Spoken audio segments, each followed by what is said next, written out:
Hello everyone, nice to meet you again. So आज की इस वीडियो में हम बात करने जा रहे हैं दो कॉमन वजाइनल कंडीशन की। अच्छा, इससे पहले मुझे ये बताओ, मतलब मुझे मत बताओ चलो मुझे पता है।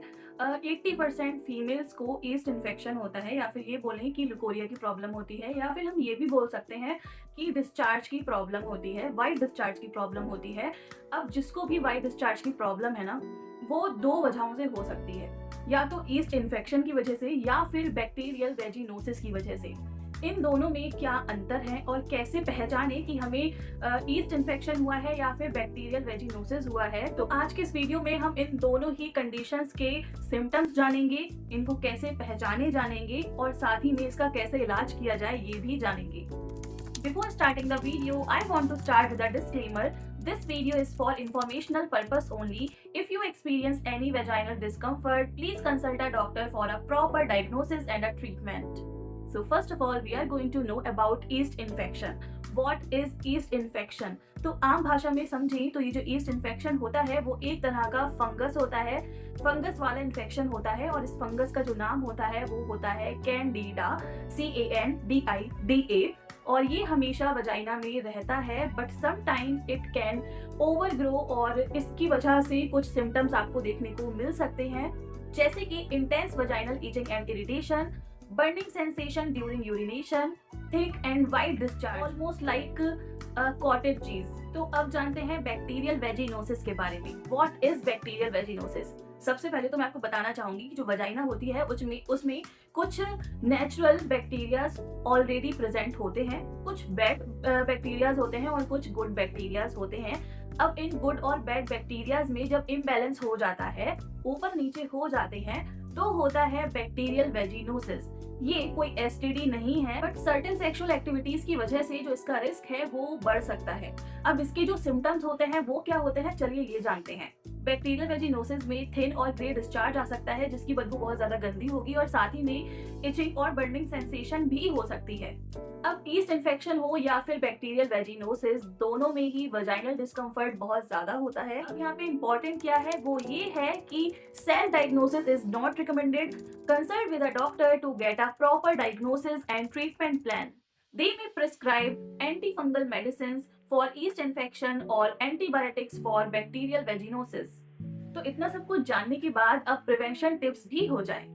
अब ईस्ट इन्फेक्शन हो या फिर बैक्टीरियल वेजिनोसिस, दोनों में ही आपको हाइजीन मेंटेन करके तो रखना ही रखना है, साथ ही में रोज नहाना है, क्योंकि जब आप नहीं नहाते हो ना तो ईस्ट इन्फेक्शन या फिर जो बैक्टीरियल वेजिनोसिस है उसके बढ़ने के खतरे ज्यादा हो जाते हैं, क्योंकि जब सफाई नहीं होगी, मेंटेन नहीं रहेगी हाइजीन, तो जो इन्फेक्शन है या फिर जो बैक्टीरियाज हैं या फिर जो फंगस है वो ग्रो हो सकती है। साथ ही में ऐसे कपड़े पहने जो थोड़े से ढीले हो, मतलब टाइट कपड़े मत पहनो, और साथ ही में जो अंडरवियर्स आप पहनते हो वो कॉटन के हो। जो ये सिंथेटिक और ना जाने कौन कौन से कपड़ों के चल रहे हैं ना, वो सब मत लो, कॉटन के अंडरवियर्स को ज्यादा प्रेफर करो। लास्ट और सबसे इम्पोर्टेंट टिप ये है कि चाहे ईस्ट इन्फेक्शन हो चाहे बैक्टीरियल इन्फेक्शन हो, दोनों में ही हल्की फुल्की बदबू आ सकती है, बट जब बैक्टीरियल वेजिनोसिस होता है तो इसमें बहुत गंदी बदबू आती है, और लोग क्या सोचते हैं कि इस बदबू को हटाने के लिए ना हम इंटीमेट वॉश यूज करते हैं, क्योंकि उसमें फ्रेगनेंस होती है, या फिर हम सोप यूज करते हैं उसमें फ्रेगनेंस होती है, हम उसको वॉश करेंगे